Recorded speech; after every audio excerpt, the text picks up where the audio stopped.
13 years following the release of Half-Life 2 Episode 2, the series has returned with Half-Life Alyx, and I think it was worth the wait. At its core, Half-Life Alyx is a continuation of the Half-Life series, but designed for virtual reality. It's a game created to showcase what is possible in VR, to move the medium forward, and it works. But this shift to VR should come as no surprise for those familiar with Valve's past. Beyond their support of VR over the years, the Half-Life series itself has always focused on pushing new boundaries. From the original Half-Life and its cinematic continuous world, to Half-Life 2 and its focus on physics interactions and varied gameplay, the Half-Life series has always been associated with innovation. And thankfully, that's true of Half-Life Alyx as well. In many ways, Alyx is the culmination of years of experimentation and amazing work from the VR community around the world, funneled into one spectacular production. Valve has managed to channel these innovations into one of the most polished and complete VR experiences ever made. Those asking for a true AAA full-length adventure in VR have that game. But it's not the first to try. Its release also prompted me to revisit last year's Boneworks, a game very directly inspired by the Half-Life series and one that attempts to push VR to its limits. On the surface, both seek to deliver a similar type of experience, but the respective developers have approached the overall game design in two rather different ways. So join me as we walk through City 17, exploring the many technology and VR innovations on display while demonstrating what makes a VR game so different from a more traditional experience. We'll also compare and contrast the methods to achieve this utilized in both Half-Life Alyx and Boneworks. So, without further ado, let's get started.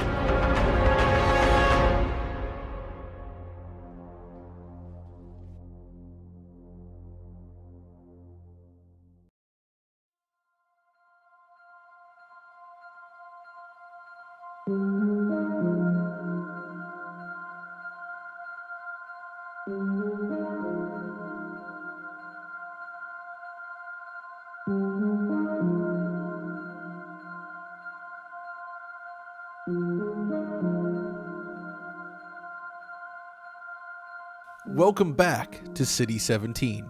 It's been a while since we last visited this dark dystopian world, but here we are once again. This time, your journey through City 17 will be defined by Valve's Source 2 engine.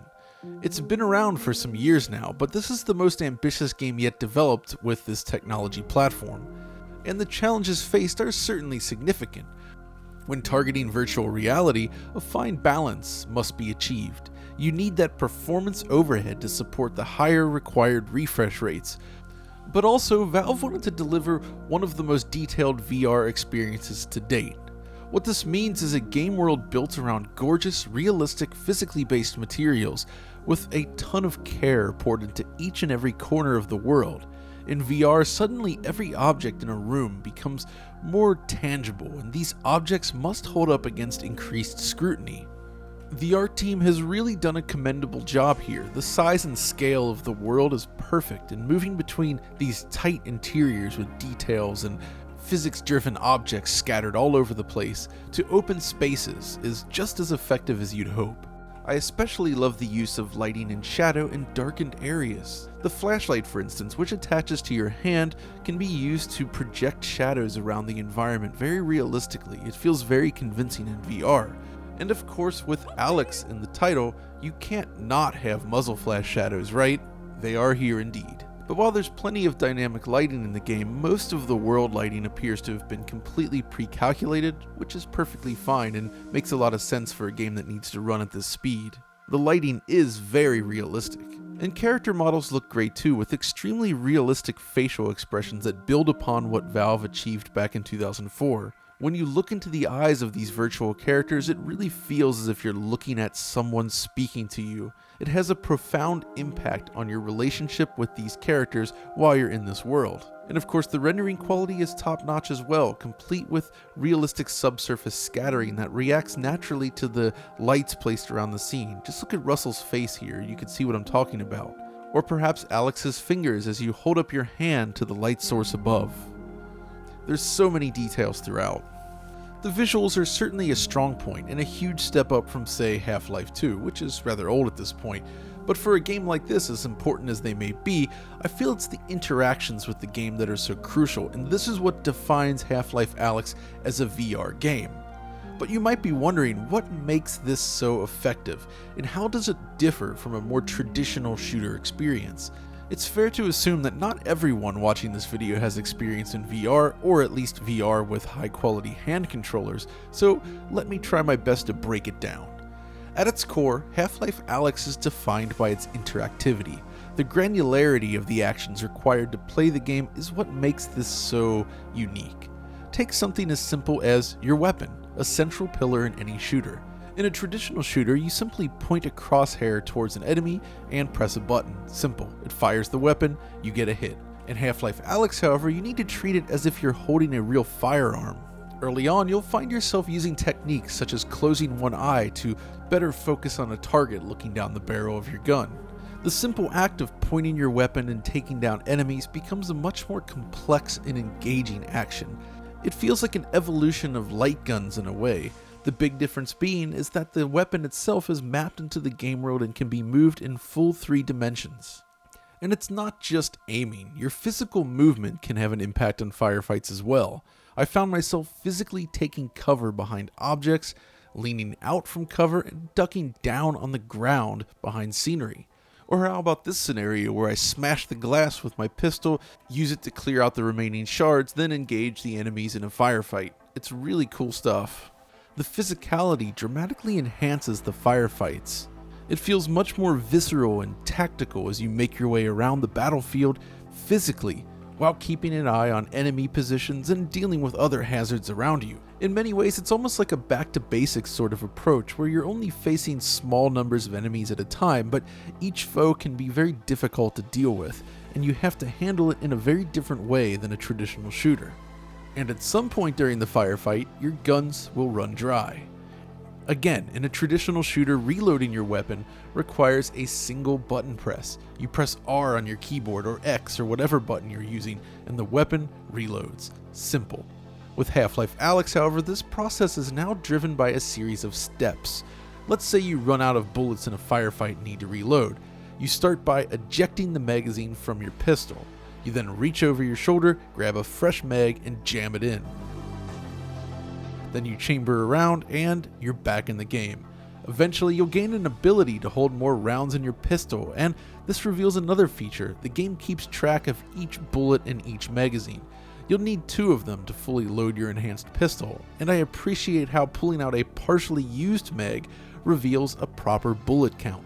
That is some nice attention to detail, and it also impacts the way you think about loading your weapon. When your ammo count is physicalized in this way, it has a dramatic impact on the way that you think about loading and reloading your weapon. But of course, bullets aren't the only thing physicalized in this world. Half-Life Alyx places a huge emphasis on physics. Each environment is packed with individual objects, all impacted by the physics simulation. Now, this was already a huge part of Half-Life 2, but the sheer volume of objects has been ramped up to the max. One of the key changes here, though, lies in the ability to physically pick up and manipulate objects using your hands. You see, in Half-Life 2, you could pick up objects by pressing E on an object, and it would float in front of the camera. Of course, the gravity gun could also achieve this later on in the game, but again, it just sort of floats on the screen. With Alyx, you can physically pick up objects with your hands and examine them as you please. This seems like a small distinction on the surface, but it makes a huge difference in terms of creating a believable world. And it's not just your hands that can influence objects, it's everything about the environment, and this is what helps really elevate the experience. Actions such as simply rooting through cabinets, drawers, crates, and the like are more interesting, as every object has its own properties now. Instead of simply clicking a search button, for instance, like in most games, you have to physically reach in and pick through the various objects to find the one that you want. And the precision here is really impressive, I think. In this scene at the beginning, for instance, you can place individual objects inside of this canister, and it all kind of works perfectly. In this scene at the beginning, I stacked up a series of VHS cassettes and some books on this table. The result is exactly what you would expect. Everything tumbles over like a series of dominoes. It works surprisingly well. And the physics even factor into certain gameplay sequences. In one scene, while facing an enemy that cannot see but definitely can hear, you need to avoid making noise, which leads to this scene where a head crab crawls above you, knocking down some glass bottles along the way. If you're fast enough, you can catch them in midair to avoid shattering them and thus avoiding the attention of your new nemesis. Again, it's a simple concept on paper, but the idea of interacting with individual objects at this level of granularity is so critical to the experience, and it's far beyond what you'd see in a controller-driven game. Another comparison to Half-Life 2 I could make comes from the health stations. Again, in Half-Life 2, you walk up to a health station, hold the use button, and health is restored. In Half-Life Alyx, similar to the pistol, it's more of an ordeal now. If there's not already an alien slug loaded, you need to insert your own cartridge into the machine. Then you grab the handle with your other hand, pull it down, and a small pedestal appears. Then you place your hand on the pedestal, the slug is crushed, and his energy extracted and placed into you via these needles. All you're really doing is gaining additional health, but this physicality of it all adds so much to it. You also have these quick-use syringes, which are equally fun to use. Pull one out, click the button, jam it into your hand, and you have one more block of health. Of course, there's also the Russells, a pair of anti-gravity gloves, or gravity gloves if you will, that allow the player to pull objects toward them with a simple flick of the wrist. I cannot overstate how brilliant a mechanic this is for interacting with distant objects. With a simple button press and the flick of the wrist, you can pull objects to you, and it feels very satisfying to use. However it is that you pick up the objects, once they're in your hands, it becomes so much easier to appreciate the sheer level of detail on display with each of them. Just looking around the environment up close reveals so much about the game. For instance, the various CRTs in the game, they have real inputs, including dual RGB SCART connectors. Can you believe it? This guy must have died protecting the CRT. I kinda don't blame him. Or in Russell's lab, you can closely examine the various monitors, including one that perhaps shows the source code for the gravity gloves even. And over here we have a collection of 3D graphics cards modeled after the original Diamond Multimedia Monster 3D, one of the first 3DFX Voodoo graphics cards. The accuracy in this rendering is really fantastic. Exactly the kind of detail I would appreciate. Not to mention the contrast and brightness dials here on this old IBM styled CRT monitor. Now before all this, there's these markers. Kinda like Valve's own The Lab, you can draw on surfaces such as glass or whiteboards, and it's a fun gimmick to play with. The quality of the interaction is just so natural that you can even sketch out quick drawings here. I can't wait to see what else the community can come up with. There's even a working piano at this point here in the game, one that probably works best with Valve's own index, headset, and controllers I'd imagine, but it's still fine with Oculus Touch.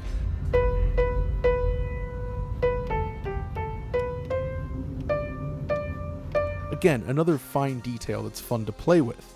The point is, there's tons of this stuff spread out across the world, and the physical nature of everything makes for a more believable and engaging experience all around.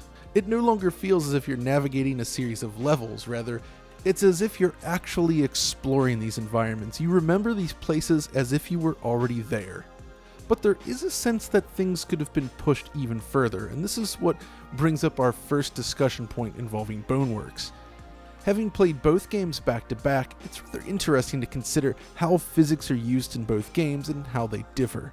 We've established that Alyx features a lot of physical objects with properties attached to them, but most of these are not central to the core gameplay mechanics. They're a part of the world, enabling a more realistic environment to play around in, right? Now, Boneworks, on the other hand, uses physics as a central gameplay mechanic, and it has a profound impact. Combat, puzzles, exploration, all of this is designed around these physics. But what does this really mean for the player? Let's break it down. At its core, doing battle in Half-Life Alyx requires you to use firearms. You use them to take out enemies. As we've already established, where the game differs from more traditional titles is the need to manually reload, while utilizing physical movement and awareness. The environments certainly play a role in combat, but it's really down to you and your management of your weapons. Boneworks goes in a slightly different direction. Everything has physics, including the weapons themselves, and anything can become a weapon or tool. You can basically run up to any enemy in the game and interact with them directly. You can push them, grab them, or use any random object to deal with them in some way. You have firearms, but those weapons are not locked to your hand, and instead you have to physically pick them up and keep the grip button held to hold them in your hand, as you would any real object. There's not a fixed grip point on things either. Like the sledgehammer here, the way in which you physically hold it with both hands impacts the ability to swing and hit enemies. You simply have more options at any point, which lends the game a sense of freedom quite unlike anything else. It's all about using what's around you to survive, and I think it works really well. Now, that's not to say that there aren't some situations where this can work in Half-Life. Headcrabs, for instance, can be dealt with in this manner using objects scattered around the environment, such as chairs. You can deflect them, and it is a lot of fun. But it's also something that doesn't really work on any other enemies. Trying to throw objects at them, or whack them with your hand, or even just push them back is fruitless. You won't do any damage, and you won't influence their behavior in any way. In Boneworks, however, you can grab something as simple as a brick and beat your enemies down, which would be a nice option for Half-Life Alyx as well, I think. Similarly, when a headcrab jumps on your face in Alyx, I found the only way to remove them was to shoot it off with your pistol. Trying to rip the headcrab off with your hands yielded nothing. But that's exactly how you can handle the headcrab-like enemies in Boneworks. You can bash them, shoot them, or whatever, but if it jumps on your face, you can physically pull them off and then smash them as you please from there. That's the fundamental difference. In Boneworks, they're a physical object that follows a consistent physics model. Whereas in Alyx, enemies are treated slightly differently. Again, it's not necessarily about which one is better, it just showcases a difference in approach. The differences don't stop there, of course. Boneworks' traversal and puzzle-solving mechanics are all heavily reliant on physics, while Half-Life tends to rely more on carefully crafted sequences that are ultimately more polished. Here's an example. In Alyx, there's a point where you need to move a platform in order to reach an entrance in a building. Your first order of business here is to solve some wiring problems using your multi-tool. It's a fun mini-game of sort that pops up throughout the game, and it's a lot of fun, I think.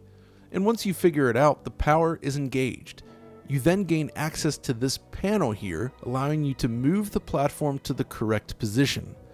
Once you get it right then, you can climb up to the top using this ladder here, complete with motion control climbing, then use the teleportation jumping mechanic to move between spaces. It's all rather simple, but it's still a lot of fun. Boneworks is a different beast entirely. In this area, for instance, you need to stabilize these two platforms to cross. First, you need to make a path to get up there. This requires physically carrying these large yellow planks and laying them across these gaps. It's a little fiddly due to the simulated weight and physics of the objects, but it does work well enough. Once across, you can knock down these ramps, opening up a shortcut back up here to the top, but you can't cross the platforms yet as they fall under weight. So the next thing you need is to fetch this electric forklift and use it to place two large metal crates on either side of these bars to prevent them from moving. This is what controls the platforms above. By fixing them in place, the platforms will lock in place. Now you can jump across freely. It's just one example, but it should give you some idea about the philosophy behind the puzzle design in each game. But there's more. In Half-Life Alyx, most puzzle solutions are relatively fixed. You solve it the way the developers intended, but doing so is actually often very fun. Although some sequences later in the game have a bit more freedom, especially when they involve combat, but still, it's relatively strict. In Boneworks, however, you can often use things such as the environment itself to reach places without actually solving puzzles. You can climb on things such as pipes and ledges, using your hands to do so. Yes, you can actually climb around the environment in Boneworks. It's fiddly, but it does work. and this I feel is really the biggest fundamental difference between the two. Half-Life presents tightly designed, highly tested puzzles that are fun to solve, but they always play out in a relatively predictable fashion. Boneworks, however, attempts something arguably more ambitious by presenting problems with multiple solutions completely driven by its physics simulation. In some ways, I'm reminded of Jurassic Park Trespasser here, and I mean that in the best possible way. Like Trespasser, Boneworks attempts to rely on systems above everything else, and that makes for a surprisingly free-form experience. But it also means plenty of glitches and other weirdness that you don't really get in Half-Life. That said, there are still moments which exhibit this style of puzzle solving within Alyx, like here, a trip mine inside this door causes an explosion which kills you if you're in close proximity. So I spent time using items outside the room to attempt to trip the wire from a distance, which is pretty fun. Or when dealing with barnacles, you can use items around you to escape their grasp by tossing them with their lengthy tongues, or whatever you want to call those things. These simple challenges offer a nice way to utilize the physics systems to solve problems without pushing things too far. Speaking of going too far with physics, Boneworks also perhaps sticks too closely to this model by giving the player a real body that is also impacted by the physics. This means that the camera can shift based on collision with objects in the world. This kind of breaks a lot of rules learned during years of VR development, as it can cause significant discomfort for many players. Thankfully, this was not an issue for me, but I've witnessed other players experience significant motion sickness as a result. It's one serious flaw in an otherwise amazing game. There's other small details that I really appreciate in Boneworks as well. For instance, you can pick up a flashlight, and that light projects shadows from everything, including your body, which helps root you into the world. This also means that you can make hand puppets on the wall, which is great fun if you ask me. In Alyx, this isn't the case. The flashlight does not project shadows from your hands, just the environment, which makes you feel slightly less connected. On the flip side, Half-Life Alyx features a lot more granular detail in its environment. Every object is so beautifully crafted, and there's just more things to sort of play with.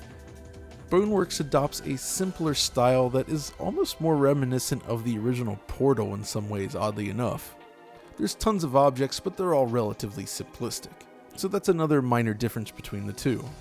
So if we step back and look at the big picture then, Half-Life Alyx feels like a more polished game with a lot of rather creative, carefully designed set pieces that still benefit greatly from enhanced VR interactions. It's an experience that can be enjoyed by just about anyone, even those that suffer from motion sickness in VR due to variable movement options. Boneworks, however, is much less polished, but the scenario design is so over the top and creative that it stands as one of the defining VR games. When you get into the swing of things, it all just comes together really well and feels unlike anything else out there. But that also means it's not really suitable for everyone. This demands a cast iron stomach. Ultimately, I love both games and feel that they each help push the VR medium forward. The thing about Half-Life Alyx, though, is that it reminded me what I love about the series in the first place and how much I missed it. Each chapter is a unique concept in and of itself, and there's this constant sense of surprise. The introduction of more nuanced, hand-driven gameplay allows for a wider range of cool moments, if you will. At the beginning of this video, I mentioned that Valve typically reserved new Half-Life games for moments when it felt that innovations could drive the gameplay in new and interesting ways, and I feel they've completely succeeded with Half-Life Alyx. While Boneworks certainly pushes the boundaries in certain ways beyond what we see in Alyx, Valve's effort is nonetheless just so finely tuned and polished that it's difficult to walk away unimpressed. This is a masterwork and one of the most engaging experiences you can have in video games right now. It's also a showcase for Valve's Source 2 engine, and in fact, the amazing art team in general. Experiencing the world in VR helps you appreciate those fine details in a way that really isn't possible in a more traditional game. It really feels like a place that you've visited when you're finished playing. So it's a success, and one I cannot recommend enough. Now, if you're interested in checking it out, you'll find that there are a wide range of headsets available, and most of them seem to support the game just fine. Unfortunately, I don't have access to most of these and played it with an Oculus Rift S, which I found to be a comfortable, very clean experience, but I'd imagine something like the Index is a further step up. The Vive, though, is the one which perhaps is less well suited to this game if you want to play with continuous movement, as it relies on the touch discs on the Vive wands, which really aren't optimal for that sort of gameplay. At least that's my opinion. Most importantly, though, Alyx works with a huge range of headsets, so while we cannot test most of them, user feedback does suggest that many of those options work very well, which is great for VR as a medium. So if you can get your hands on a VR headset to play Half-Life Alyx, I would recommend it. And while you're at it, if you think you have the stomach for it, also be sure to play Boneworks. Either way, the experience is amazing. Now, if you'll excuse me, I have some excellent cartoon action to enjoy over here in this room. And, oh, while you're at it, be sure to give this video a like, follow us on Twitter, all that good stuff. Now, if you'll excuse me. Warm-up exercise. Tell that to the ice cube. It was an ambush, strictly forbidden by the rules of Mortal Kombat. Wait a minute. I got invited to this secret tournament to prove that I'm the best.